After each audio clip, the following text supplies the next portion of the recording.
let's move on to talk about the next wave of competitors, because there are a number of new competitors coming into the mobile market who threaten to disrupt things and provide both opportunities and challenges for the existing players.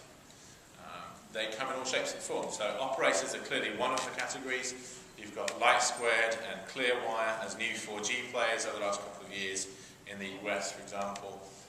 We've seen Wind Mobile, Mobilicity in Canada do similar things there, and in Canada in particular, a market that's been somewhat moribund, really start to kickstart things and shake that market up. But we've also seen regional players like Metro and Leap start to go national and provide more of a threat to some of the major players. And then existing players like Sprint especially, acquiring MVNOs like Virgin and starting to move into prepaid organically or inorganically.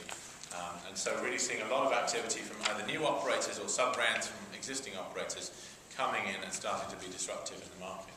But we're also seeing new handset vendors come in. Notably some of the Chinese vendors, ZTE and Huawei, who will be here at the show, are two examples of that. They are capable of producing very low-cost handsets, based on Android typically, and undercutting some of the established vendors, especially in some of the emerging markets. So ZTE, for example, last year went from being a minimal player in the smartphone market and the mobile phone market globally to being a very significant player on a global scale.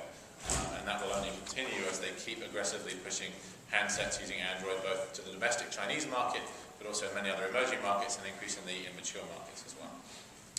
But then there are also players from completely separate markets, players that you might have thought of in a completely different category at one point, who are now starting to come into the mobile market in various ways. And among those are Google, obviously with Android, but also in various other ways, with its services which started out as desktop services and have now become mobile services and applications, but also Facebook, which increasingly is about mobile. So many people use Facebook through a mobile application.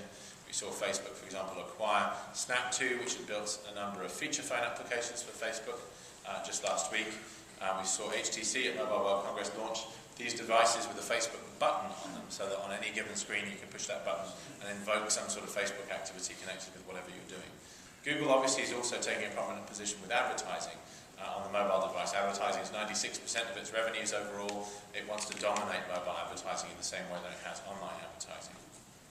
There are other players as well. Eden will cover this whole space, talk more about Facebook and Google specifically, and also some other players in her session later on today.